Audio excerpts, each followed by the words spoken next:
আসসালামু আলাইকুম ওয়া রাহমাতুল্লাহি ওয়া বারাকাতুহু হামিদান ওয়া মুসাল্লিয়ান ওয়া মুসাল্লিমা আল্লাহ সুবহানাহু ওয়া তাআলার মহান দরবারে শুকরিয়া জ্ঞাপন করছি, যিনি আমাদেরকে দ্বীনের খাদেম হিসেবে কিছু কাজ করার তৌফিক এনায়েত করেছেন। এজন্য বলি আলহামদুলিল্লাহ। ইসলামের জন্য যারা কাজ করবে তাদের জন্য একটি গুরুত্বপূর্ণ বিষয় হচ্ছে মাওকিফ নির্ধারণ করা। মাওকিফ অর্থাৎ সিদ্ধান্তকর মুহূর্তে নিজের আদর্শ এবং নীতির উপরে অটল থাকা। বিপদে আপদে, বালা মুসিবতে, ঝড়ঝাপটা যাই আসুক, সর্বক্ষেত্রে নিজের যে আদর্শ তার উপরে অটল থাকা, এটাকে আমরা শিরোনাম দিচ্ছি মাওকিফ। এক্ষেত্রে কোরআনে কারীমের আয়াত রয়েছে, ইন্নাল্লাযীনা ক্বালু রাব্বুনাল্লাহু সুম্মা ইসতাকামু ফালা খাউফুন আলাইহিম ওয়া লা হুম ইয়াহজানুন। নিশ্চয় যারা বলে আমাদের রব আল্লাহ, এই কথাটা ব্যাপক অর্থে ব্যবহৃত হয়। এর উপরে আমার বিস্তারিত আলোচনা রয়েছে।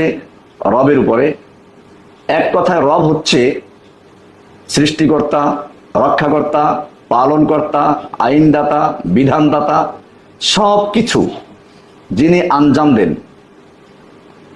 একটা জীবের সূচনা থেকে পূর্ণতায় পৌঁছানো পর্যন্ত তার জীবনে যখন যা প্রয়োজন সব কিছু বিনা দরখাস্তে, বিনা আবেদনে যিনি নিজের থেকে বুঝে শুনে পূরণ করেন, তাকে বলা হয় রব। এই সংজ্ঞাটি সূরা তাহার 50 নম্বর আয়াত থেকে পরিষ্কার হয়ে যায়। মূসা আলাইহিস সালাম এবং হারুন আলাইহিস সালাম যখন ফিরআউনের কাছে গেলেন, তারা ফিরআউনকে রবের দাওয়াত দিলেন। ফিরআউন বলল, হে মূসা, তোমার রবটা আবার কে? তোমাকে তো আমি লালন পালন করেছি, আমার কাছে বড় হয়েছো, এখন আবার তোমার রব কে? তার পরিচয়টা কি? মূসা আলাইহিস সালাম ওই সময় রবের যে পরিচয়টুকু দিয়েছেন সেটা আল্লাহ সুবহানাহু ওয়া তাআলা পবিত্র কোরআনে কোট করে দিয়েছেন। ইরশাদ হচ্ছে, قال ربنا الذي أعطى كل شيء خلقه ثم هدى। মূসা আলাইহিস সালাতু ওয়াস সালাম বললেন, আমার রব হচ্ছেন তিনি, রব্বুনাল্লাযী আ'তা কুল্লা শাইইন খালকাহু, যিনি সমস্ত মাখলুকাতকে সৃজন দান করেছেন, সমস্ত মাখলুকের যিনি সৃষ্টি দান করেছেন, সৃজন করেছেন। সুম্মা হাদা, এইখানে হাদা মানে হেদায়েত থেকে। হেদায়েতের অর্থ হচ্ছে জরিয়ায়ে মাআশ কি তরফ রাহনুমাই করনা, জীবিকা অর্জনের পথ দেখানো। অর্থাৎ প্রত্যেকটা জীবকে, প্রত্যেকটা মাখলুককে, জীব জড় সবকিছু সৃষ্টি করে তার জন্য যা কিছু প্রয়োজন এই সব কিছু যিনি নিজের পক্ষ থেকে বন্দোবস্ত করে দিয়েছেন, তিনি আমার রব। এই কথাটি ব্যাপক। এর ভিতরে আছে সৃষ্টিকর্তা, রক্ষাকর্তা, পালনকর্তা, আইনদাতা, বিধানদাতা, সবকিছুই। জীবনের সব কিছু দেওয়ার মালিক যখন আল্লাহ, তো যে দেয় সে আনুগত্য পায়, যে দেয় সে আনুগত্য পায়। উদাহরণস্বরূপ, একটা কোম্পানির মালিককে কোম্পানির কর্মচারীরা চিনে না। বিশাল এক গার্মেন্টসের মালিক, তার 1 লাখ কর্মচারী আছে। মালিক সাধারণ পোশাকে গিয়ে শ্রমিকদেরকে নির্দেশ দিচ্ছেন, এটা করো, ওটা করো। এটা কেন করলে? শ্রমিকরা তার সাথে দুর্ব্যবহার শুরু করলো। এবারটা তুই কি? আবার এর মধ্যেই ওই কোম্পানির ম্যানেজার সাহেব, যাকে সবাই চিনে, তিনি এসে ওই লোকটাকে সেলুট দিল এবং সবাইকে পরিচয় করিয়ে দিল যে ইনি হচ্ছেন এই কোম্পানির চেয়ারম্যান, মালিক। এখন সবাই বুঝলো যে এই লোকটাই আমাদের সব দেয়। এই বিল্ডিং তৈরি করেছেন তিনি, অথবা ভাড়া নিয়েছেন, কাপড় চোপড় ব্যবস্থা করেন তিনি, মেশিন দেন তিনি, বেতন দেন তিনি, বোনাস দেন তিনি, আন্দোলন করলে আমরা তার বিরুদ্ধেই করি। আবার এই সব কিছু এই লোকটা দেয়। যেহেতু এটা তাদের বুঝে এসে গেছে, এখন এই লোকটা যা বলবে ওটাই আইন, এখন সবাই তার কথা মানবে, এখন সে স্যালুট পাবে। ঠিক আল্লাহ সুবহানাহু ওয়া তাআলাও সূরা ফাতিহার শুরুতে বলেছেন আলহামদুলিল্লাহি রাব্বিল আলামিন, গোটা জগৎ সমূহের রব, অর্থাৎ যিনি সৃষ্টিকর্তা, রক্ষাকর্তা, আইনদাতা, বিধানদাতা, যিনি সব তোমাদের দিয়েছেন, তার প্রশংসা করা হচ্ছে। আর রহমান আর রহিম মালিক ইয়াউমিদ্দিন, এই সব যখন প্রশংসা হয়ে গেল, এখন রবকে সবাই চিনতে পারলো। এখন বলা হচ্ছে ইয়াকা না'বুদু, যেহেতু তিনি তোমার রব, তিনি সবকিছু দেন, অতএব তোমরা তারই ইবাদত করো। এবার বান্দাকে আল্লাহ শিখাচ্ছেন, তুমি বলো ইয়াকা না'বুদু, আমি কেবলমাত্র তোমারই গোলামি করি, তোমার কাছেই সাহায্য চাই। কেন? কারণ রব সবকিছু দেয়, আর যে দেয় সে আনুগত্য পায়। এটাই হচ্ছে ইসলামের মূল জায়গাটা। অনেকে এটাকে নাম দেন তাওহীদে রুবুবিয়্যাত প্রথম অংশকে, অর্থাৎ যে সবকিছু দেয় রব হিসাবে, এবং যেহেতু সবকিছু তিনি দেন, কাজে তিনি ইবাদত পান, আনুগত্য পান। ইবাদত পাওয়ার উপযুক্ত কেবলমাত্র শুধুমাত্র তিনি। এটাই হচ্ছে লা ইলাহা ইল্লাল্লাহর অর্থ। লা ইলাহা মানেটা কি? কোন ইলাহ নেই, কোনো মাবুদ নেই, আনুগত্য পাওয়ার উপযুক্ত কেউ নেই, ভালোবাসা পাওয়ার উপযুক্ত কেউ নেই, হুকুম মান্য করবে এমন কেউ নেই, ইল্লাল্লাহ, এক আল্লাহ ছাড়া। এটাই হচ্ছে একজন মুমিনের সিদ্ধান্ত যে আমার রব আল্লাহ, আমি যা কিছু চাবো তার কাছেই, ওয়া ইয়াকা নাস্তাইন, তার কাছেই চাবো। আমার জীবনের লক্ষ্য উদ্দেশ্য সব তিনি। আমি যদি কাউকে ভালোবাসি আল্লাহর জন্যই। কুল ইন্না সালাতি ওয়া নুসুকি ওয়া মাহইয়ায়া ওয়া মামাতি লিল্লাহি রাব্বিল আলামিন, বলো আমার সালাত, আমার কুরবানি, আমার ত্যাগ, আমার জীবন, আমার মরণ সবকিছু কার জন্য? লিল্লাহি রাব্বিল আলামিন, ওই আল্লাহর জন্য যিনি গোটা জগৎসমূহের রব। সুতরাং এই কথার উপরে স্থির থাকাটাই হচ্ছে ইস্তেকামাত, এটাই হচ্ছে একজন মুমিনের মাওকিফ। আজকে আমরা সে বিষয়ে আলোচনা করছি। কোরআনে বলা হয়েছে ইন্নাল্লাযীনা ক্বালু রাব্বুনাল্লাহ, নিশ্চয়ই যারা বলে যে আমাদের রব হচ্ছেন আল্লাহ, সুম্মা ইসতাকামু, এরপর এর উপরে অটল থাকে, স্থির থাকে, এখান থেকে টলে যায় না। আল্লাহ বলছেন ফালা খাউফুন আলাইহিম ওয়া লা হুম ইয়াহজানুন, তাদের কোনো ভয় নেই, নেই কোনো চিন্তা। ভয় নেই দুনিয়াতে, চিন্তা নেই ভবিষ্যতে আখিরাতে।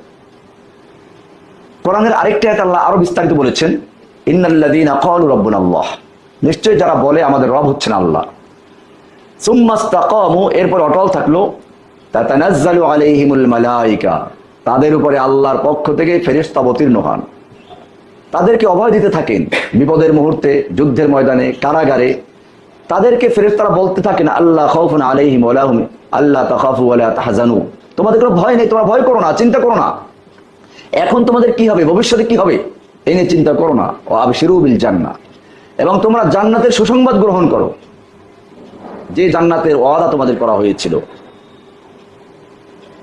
তাতানাজ্জালু আলাইহিমুল মালায়েকাতু আল্লা তাখাফু ওয়া লা তাহজানু ওয়া আবশিরু বিল জান্নাতিল্লাতী কুনতুম তুআদুন। এরপরে ফেরেশতারা বলতে থাকে নাহনু আউলিয়াউকুম ফিল হায়াতিদ দুনিয়া, আমরা তোমাদের সঙ্গে দুনিয়ার জীবনেও আছি, আখিরাতেও আছি। কি সুন্দর বিষয়! এরকম যাদের জন্য আল্লাহ অঙ্গীকার করেছেন তাদের ভয় কিসের? এই কারণেই একজন মুমিনকে তার মাওকিফ, তার সিদ্ধান্তের ক্ষেত্রে, মাওকিফ মানে হচ্ছে সিদ্ধান্তকর মুহূর্তে অটল থাকা, নিজের আদর্শ এবং নীতিকে কোরবানি না দেওয়া, নিজের আদর্শ এবং নীতিকে কারো ভয়ের সামনে বা আশার সামনে বিক্রি না করা। আবু বকর রাদিয়াল্লাহু তাআলা আনহু, আল্লাহ নবীর একজন সাহাবী, ছোটবেলার বন্ধু। আল্লাহ নবী যখন ইসলামের দাওয়াত দেওয়া শুরু করলেন, তিনি তা বিশ্বাস করলেন, গ্রহণ করলেন। কিন্তু আবু জাহেল, আবু লাহাবরা তা গ্রহণ করতে পারেনি। তাদের বড় আক্ষেপ ছিল যে আবু বকর আমাদেরই একজন বন্ধু, ছোটবেলার খেলার সাথী, সে মুহাম্মাদের সাল্লাল্লাহু আলাইহি ওয়াসাল্লাম খপ্পরে পড়ে গেল, এটা কেমন কথা, তাকে বোঝানো যাচ্ছে না। আবু জাহেলের সাথে আল্লাহ নবীর প্রতিদিন সকালে দেখা হতো, কারণ আল্লাহর নবী যেতেন আল্লাহর ঘরে আল্লাহর ইবাদত করার জন্য, আর আবু জাহেল যেত প্রতিদিন সকালে মূর্তি পূজা করার জন্য। দুজনের দেখা হয়ে যেত। প্রতিদিন আল্লাহর নবীকে সে জিজ্ঞেস করতো আজকে নতুন কোনো খবর আছে কি। আল্লাহর নবী সাল্লাল্লাহু আলাইহি ওয়াসাল্লাম তাকে রাতের বেলা যে ওহী আসতো গুলো শুনিয়ে দিতেন। আজকেও ব্যতিক্রম হলো না। আবু জাহেল জিজ্ঞেস করলো মুহাম্মদ সাল্লাল্লাহু আলাইহি ওয়াসাল্লাম, আজকে কি নতুন কোনো খবর আছে? আমাদের রাসূল সাল্লাল্লাহু আলাইহি ওয়াসাল্লাম বললেন, হ্যাঁ আজকে অনেক সুন্দর খবর আছে। এই রাতে আমি এখান থেকে বাইতুল মুকাদ্দাস গিয়েছি, সেখান থেকে আবার সিদরাতুল মুনতাহা পর্যন্ত গিয়েছি। আল্লাহর সঙ্গে 14 দফা আলোচনা করে এসেছি, আবার রাতের বেলাতেই ফিরে এসেছি। বিস্তারিত বললেন। আবু জাহেল প্রথমে হাসলো, পরে চিন্তা করলো যে হেসে উড়িয়ে দিলে তো হবে না, এইটা একটা অস্ত্র বানানো যাবে। এবার এসে বললো, মুহাম্মদ সাল্লাল্লাহু আলাইহি সাল্লাম, তুমি কি এটা আমাকেই বলেছো না অন্য কাউকে বলবে? আল্লাহ রাসূল সাল্লাল্লাহু আলাইহি সাল্লাম বললেন, আমি তো সকলকেই বলবো। বলে তাহলে একটু বসো। আবু জাহেল চিন্তা হোক যে আবু বকরকে এতদিন পর্যন্ত আমি বুঝিয়েছি যে তোমার সঙ্গী, যে যার সঙ্গে তুমি চলো, যার কথা মানো, সে একটা পাগল। কিন্তু এই পাগল প্রমাণ করার জন্য এতদিন পর্যন্ত কোনো উপাদান আমরা দেখাতে পারিনি, আজকে পাচ্ছি। বললো, মুহাম্মদ তুমি একটু বসো এখানে। সোজা আবু বকরের দরজায় গিয়ে নক করলো, আবু বকর, আবু বকর। আবু বকর বেরিয়ে আসলেন। কি বলো আবুল হাকাম, বলো। বলে, আরে শোনো, একটা দারুণ খবর আছে। তুমি যার সঙ্গে চলো, আমি বলেছি বারবার সে একটা পাগল, কিন্তু তোমার কাছে সেই পাগল প্রমাণ করতে পারিনি, আজকে প্রমাণ হবে। আবু বকর জিজ্ঞেস করলেন, কি প্রমাণ? আরে চলো, সে বলতেছে এই রাত্রে এখান থেকে বাইতুল মুকাদ্দাস, ফিলিস্তিনের সেই বাইতুল মুকাদ্দাসে চলে গেছে, ওখান থেকে আবার 7 আসমান ভেদ করে সিদরাতুল মুনতাহা পর্যন্ত চলে গেছে, আবার রাতের বেলাতেই ফিরে এসেছে। এটাও কি বিশ্বাস করা যায়? আচ্ছা, আসমানের রঙে বাদ দিলাম, ফিলিস্তিন পর্যন্ত যাওয়া এবং সেখান থেকে আসা কি এক রাতে সম্ভব? এটা যে বলে সে পাগল ছাড়া আর কি। আবু বকর শান্তভাবে জিজ্ঞেস করেন, এটা কি মুহাম্মদ সাল্লাল্লাহু আলাইহি ওয়াসাল্লাম বলেছেন? আবু জাহেল মনে করলো এইবার তীর দাগা মতো পৌঁছেছে। বলে, হ্যাঁ হ্যাঁ বলেছে, মানে আমি কি মিথ্যা বলি? চলো, তোমাকে কাছে বলবে, আমি সেজন্য তাকে বসিয়ে রেখেছি। আবু বকর বললেন যে না, তুমি বলো তিনি এটা বলেছেন কিনা। আবু জাহেল বলল, আমি কি মিথ্যা বলি? তিনি বলেছেন। এইবারে আবু বকর বললেন, শোনো, যদি মুহাম্মদ সাল্লাল্লাহু আলাইহি ওয়াসাল্লাম এটা বলেই থাকেন, তাহলে আমি সাক্ষ্য দিচ্ছি তিনি সত্যি বলেছেন। এখানে আবু জাহেলের এই ঔষধ কাজে লাগে নেই। আবু বকর তার মাওকিফ, তার সিদ্ধান্তে অটল। আবু বকর রাদিয়াল্লাহু তাআলা আনহুরই আরেকটা ঘটনা আমি বলবো। যখন আল্লাহর রাসূল সাল্লাল্লাহু আলাইহি ওয়াসাল্লাম মদিনার থেকে স্বপ্ন দেখলেন যে মক্কায় তিনি প্রবেশ করছেন, যেটা সূরা আল ফাতহার ভিতরে উল্লেখ আছে। নবীদের স্বপ্ন ওহী, সুতরাং তবে ওহীটা যে এবছরই প্রতিফলিত হবে বিষয়টা এরকম নয়। কিন্তু আল্লাহর রাসূল সাল্লাল্লাহু আলাইহি ওয়াসাল্লাম সাহাবীদের মধ্যে ঘোষণা করে দিলেন যে আমি মক্কায় প্রবেশ করছি নিরাপদে। সাহাবায়ে কেরাম খুশি হলেন। যারা মুহাজির মক্কা থেকে হিজরত করে মদিনায় গিয়েছিলেন তারা চিন্তা করলেন দীর্ঘদিন পর্যন্ত মক্কায় যাওয়া হয় না, এবার একটু সুযোগ হলো। মদিনার আনসাররাও চিন্তা করলো আল্লাহর ঘর দেখি নাই, চলো মক্কায় গিয়ে আল্লাহর ঘরে জিয়ারত উমরা করে আসবো। 1400 সাহাবী আল্লাহর নবীর সঙ্গে রওনা হয়ে গেলেন। সবাই ইহরামের কাপড় পরা, কোরবানির জানোয়ার তাদের সঙ্গে আছে। এর মধ্যে হুদাইবিয়া নামক জায়গায় এসে বাধাগ্রস্ত হলেন, যেটা আপনার ইতিহাস থেকে জানেন, আমি বিস্তারিত ইতিহাস বলার উদ্দেশ্য নয়। সেইখানে শেষ পর্যন্ত চুক্তি হলো। চুক্তির ধারাগুলো ছিল বাহ্যিক দৃষ্টিতে সবই মুসলমানদের বিরুদ্ধে। প্রথম শর্ত ছিল এরকম যে এই বছর আপনারা উমরা করতে পারবেন না, ফিরে যেতে হবে। আগামী বছর আসবেন, শুধুমাত্র 3 দিন থাকতে পারবেন, তরবারি ছাড়া অন্য কোনো অস্ত্র সাথে আনতে পারবেন না। তরবারি তাও খাপের ভিতরে থাকবে, বাইরে থাকতে পারবে না। মক্কার থেকে কেউ যদি ইসলাম গ্রহণ করে মদিনায় যায় তাকে অবশ্যই ফেরত দিতে হবে, কিন্তু মদিনার থেকে কেউ যদি ইসলাম ত্যাগ করে মক্কায় চলে আসে তাকে ফেরত দেওয়া হবে না। এইরকম শর্ত দিয়ে একটা চুক্তি হলো। আবু বকর রাদিয়াল্লাহু তাআলা আনহু, ওমর রাদিয়াল্লাহু তাআলা আনহু আল্লাহর রাসূলের সঙ্গেই ছিলেন। ওমর রাদিয়াল্লাহু তাআলা আনহু যেহেতু ওমরি মেজাজ, জালালি তবিয়তের লোক, তিনি আল্লাহর রাসূল সাল্লাল্লাহু আলাইহি ওয়াসাল্লামকে জিজ্ঞেস করলেন যে ইয়া রাসূলুল্লাহ, আপনি কি সত্য নবী নন? আল্লাহর রাসূল বলেন, অবশ্যই আমি আল্লাহর রাসূল। আমাদের যে কোরআনটা কি সত্য নয়? বলে অবশ্যই। আমরা যে আল্লাহর প্রতি ঈমান এনেছি তিনি কি সত্য নন? অবশ্যই। আমরা যদি আল্লাহর দ্বীনের জন্য যুদ্ধ করে মারা যায় তাহলে শহীদ হয়ে জান্নাতে চলে যাবে, এটা কি সত্য নয়? অবশ্যই। ওরা আমাদের বিরুদ্ধে যুদ্ধ করে মরলে জাহান্নামে যাবে, এটা সত্য নয়? অবশ্যই। বল তাহলে কেন আমরা এই অপমানজনক শর্ত মেনে চুক্তি করলাম? আল্লাহর রাসূল সাল্লাল্লাহু আলাইহি ওয়াসাল্লাম বলেন, আনা রাসূলুল্লাহ, আমি আল্লাহর রাসূল। এরপর আর কি বলার আছে? কিন্তু এখনো তার মনের যে ইমানি, মূলত এটা ইমানি চেতনা, এটা রাগ বা ক্ষোভ না, ইমানি গায়রাত বলে এটাকে। আবু বকরের কাছে উনি চলে গেলেন, গিয়ে বলতেছেন, আবু বকর, আলাইসা হুয়া রাসূলুল্লাহ, তিনি কি আল্লাহর রাসূল নন? এটা থার্ড পারসন সিঙ্গুলার নাম্বার যেটা আছে ইঙ্গিত করে বলা, এটা একটা আরবিতে একটা অসম্মানজনক কথা, যদিও গায়েব করে বলা। তিনি কি সত্য নবী নন? আবু বকর বললেন যে অবশ্যই সত্য নবী। বলে আমাদের আল্লাহ কি সত্য নন? আবু বকর বললেন অবশ্যই। আমাদের কোরআন কি সত্য নয়? অবশ্যই। আমরা যদি আল্লাহর দিনের জন্য যুদ্ধ করে শহীদ হয়ে যাই তাহলে জান্নাতে চলে যাব, ওরা জাহান্নামে যাবে, বিষয়টা এমন নয়? অবশ্যই। তাহলে কেন আমরা এই অপমানজনক শর্ত মেনে নিচ্ছি? আবু বকর কি উত্তর দিলেন? হুয়া রাসূলুল্লাহ, তিনি আল্লাহর রাসূল। কি সুন্দর মিল! আল্লাহর রাসূল বলেন আনা রাসূলুল্লাহ, আমি আল্লাহর রাসূল, আর আবু বকর বললেন হুয়া রাসূলুল্লাহ, তিনি আল্লাহর রাসূল। এখানে ওমর আর কোনো সুযোগ পেলেন না। মাওকিফ, বাধা বিপত্তি আমার মনের মতো হোক বা না হোক, সর্বক্ষেত্রে নিজের যে চেতনা, নিজের বিশ্বাস, এর উপরে অটল থাকা। যেদার কা হাওয়া ওধার চালা দো, এরকম নয়। আরো শুনুন, আল্লাহ রাসূল সাল্লাল্লাহু আলাইহি ওয়াসাল্লামের মৃত্যু হলো। ওমর বিন খাত্তাব রাদিয়াল্লাহু তাআলা আনহু তরবারি নিয়ে বের হয়ে গেলেন। যে ব্যক্তি বলবে মুহাম্মদ সাল্লাল্লাহু আলাইহি ওয়াসাল্লাম মারা গেছেন, তার গর্দানটা উড়িয়ে দেব। কি কঠিন বিপদ! এতে হলো কি, সাহাবায়ে কেরামদের মধ্যে যারা জানতেন তারা চুপ থাকলেন, আর যারা জানতেন না যে আল্লাহ রাসূল আসলেই মারা গেছেন কিনা, তারা বিভ্রান্তির মধ্যে রয়ে গেলেন। জানার আগ্রহ তৈরি হলো যে আসলে কি হলো, কারণ তারা তো আসলে নবীর মৃত্যু দেখেন নাই। এরপরে ওমর রাদিয়াল্লাহু তাআলা আনহুর এরকম ঘোষণার কারণে সবাই খামোশ থাকলেন। সবাই চিন্তা করলেন যে আবু বকর রাদিয়াল্লাহু তাআলা আনহু যদি আসতো এই মুহূর্তে। আপনারা জানেন যে ওই দিন সকালে আল্লাহ রাসূল সাল্লাল্লাহু আলাইহি ওয়াসাল্লাম সুস্থ হয়েছিলেন। ফলে আবু বকর রাদিয়াল্লাহু তাআলা আনহু তার বাগান ছিল কোথাও, খেজুরের বাগান, ওটা দেখতে গিয়েছিলেন বা অন্য কোনো কাজে গিয়েছিলেন, দূরে গিয়েছিলেন। সবাই অপেক্ষায় থাকলেন যে আবু বকর আসলেই বাস্তব অবস্থা জানা যাবে, এছাড়া জানার কোনো উপায় নেই। আবু বকর খবর পেলেন, তিনি চলে আসলেন সোজা আল্লাহ রাসূল সাল্লাল্লাহু আলাইহি ওয়াসাল্লামের যে হুজরা, এখন যেখানে আল্লাহ রাসূল সাল্লাল্লাহু আলাইহি ওয়াসাল্লামের কবর রয়েছে, এটা মূলত আয়েশার হুজরা, এখানে প্রবেশ করলেন। গিয়ে দেখলেন যে আল্লাহ রাসূল সাল্লাল্লাহু আলাইহি ওয়াসাল্লাম চাদর দিয়ে ঢাকা। তিনি চাদরটা খুললেন, রাসূল সাল্লাল্লাহু আলাইহি ওয়াসাল্লামের কপালে চুমু খেলেন আর বললেন তিবতা হাইয়ান ওয়া মাইয়াতান ইয়া রাসূলুল্লাহ, আপনি জীবিত এবং মৃত্যু সর্বাবস্থায় পবিত্র।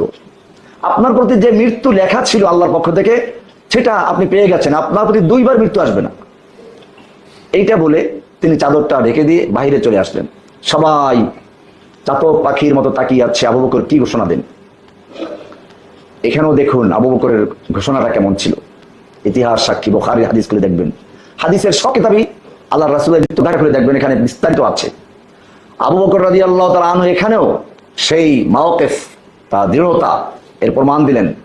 তিনি জনসমক্ষে হাজির হয়ে বললেন আলা মান কানা ইয়াবুদু মুহাম্মাদান ফালিয়ালাম আন্নাহু কদ মাত। ওহে যারা মুহাম্মাদের সাল্লাল্লাহু আলাইহি সাল্লাম ইবাদত করতে, পূজা করতে, আনুগত্য করতে, তারা শুনে রেখো তিনি মরে গেছেন।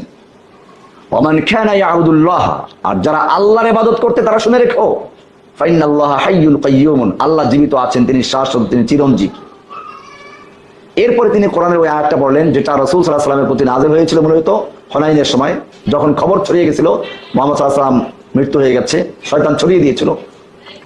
ওই আয়াতটা আজকে পড়লেন ওমা মুহাম্মাদুন ইল্লা রাসূল قد خلت من قبله الرسل أفإن مات أو قتل انقلبتم على أعقابكم وما محمد إلا رسول। মুহাম্মদ সাল্লাল্লাহু আলাইহি ওয়াসাল্লাম তো একজন রাসূল, তিনি রাসূল ছাড়া আর কিছু নন, তিনি তো আল্লাহ নন।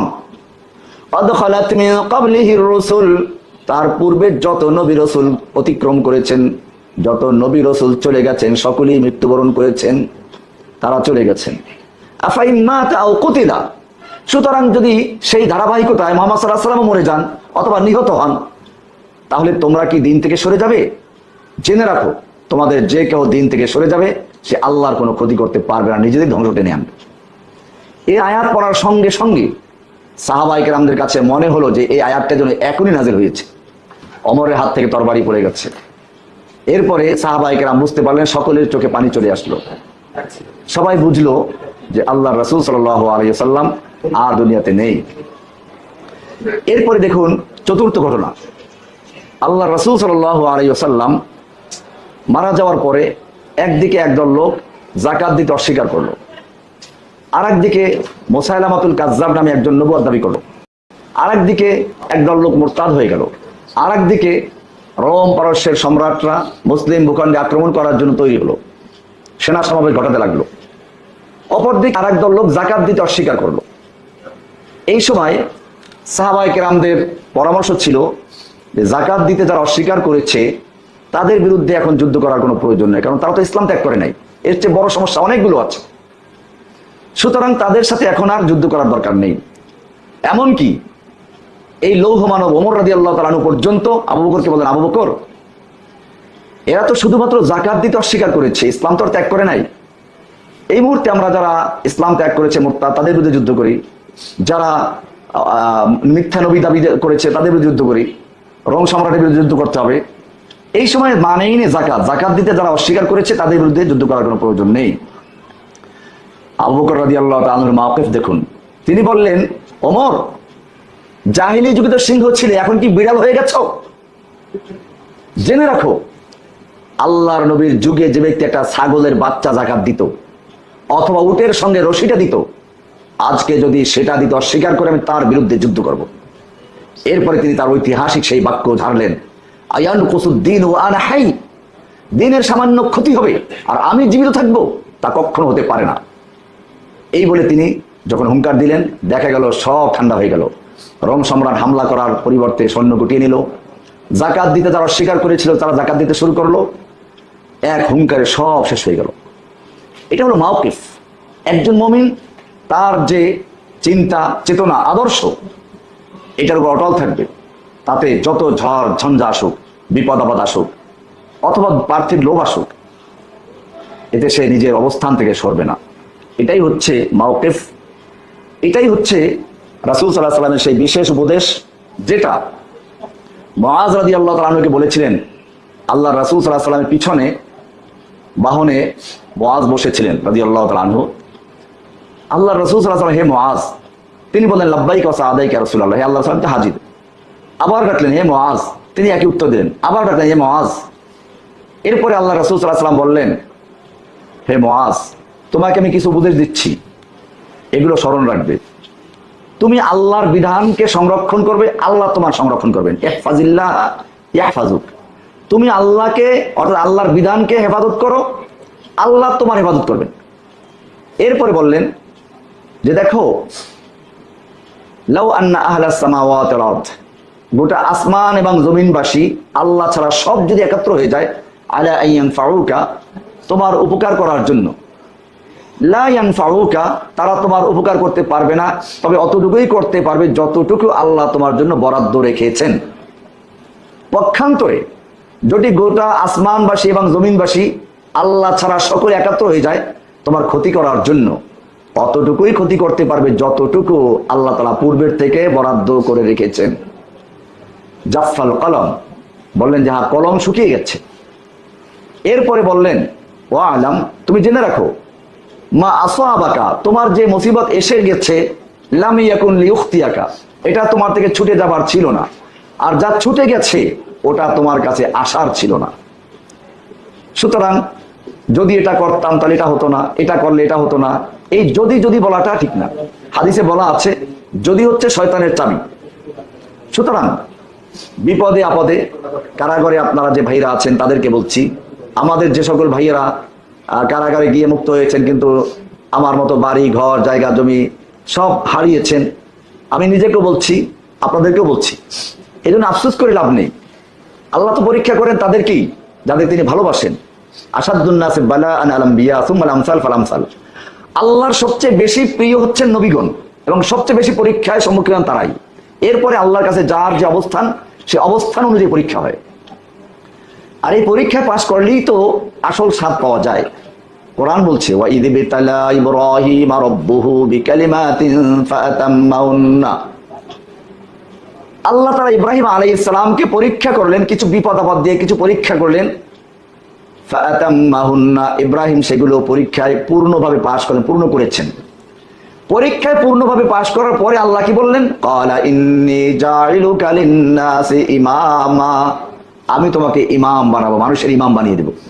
বোঝা গেল পরীক্ষায় পাশ করার পরে ইমাম বানায়, পরীক্ষা পাশ করা ছাড়া নয়। ইব্রাহিম আলাইহিস সালাম বলেন, আল্লাহ ওয়ামিন যুররিয়াতি, আমার সন্তানদের থেকেও বানাও। আল্লাহ বলেন, এটা কি ওয়ারিস সূত্রে মিরাজ পাইছো নাকি? হ্যাঁ, পীরের বাচ্চা পীর হবে? বললেন না। ক্বালা লা ইয়ানালু আহদিজ জালিমিন, তোমার সন্তানদের থেকে যারা সত্যিকার অর্থে তোমার ওয়ারিস সূত্রে যারা তোমার নবুয়তি ইলমকে ধারণ করবে, আদর্শকে ধারণ করবে, আমি তাদেরকে ঠিকই তোমার মতো ইমাম বানাবো, কিন্তু তোমার সন্তানদের থেকে কেউ জালিম হয়ে যায়, কেউ শিরকে লিপ্ত হয়, কেউ বিদআতে লিপ্ত হয়, অবশ্যই আমি তাকে এই নিয়ামত দান করব না। সুতরাং বুঝে গেল যে আল্লাহর পরীক্ষার সময় যদি অটল থাকা যায়, দৃঢ় থাকা যায়, নিজের মাওকিফ তথা অবস্থানে অটল থাকা যায়, সিদ্ধান্তকর মুহূর্তে দৃঢ় থাকা যায়, আল্লাহ অবশ্যই তাদের সাহায্য করবেন। শুধু সাহায্য করবেন তা নয়, বরং তাদেরকে মানুষের জন্য ইমাম বানিয়ে দিবেন। আমরা যারা দেখতে পাচ্ছি বর্তমানেও যে সমস্ত ওলামায়ে কেরাম কারাগার থেকে মুক্তি পেয়েছেন, তারা কারাগারে যাওয়ার আগে যে অবস্থান ছিল তার চেয়ে আল্লাহ তাআলা তাদেরকে অনেক সম্মানিত করেছেন, অনেক মর্যাদা দান করেছেন। সুতরাং কারাগারের ভাইদেরকে আমি বলবো যে আপনারা সবর করুন, ধৈর্য ধারণ করুন, আল্লাহর প্রতি আস্থা রাখুন, ইনশাআল্লাহ আপনাদের মুক্তির ফয়সালা আল্লাহ করে দিবেন।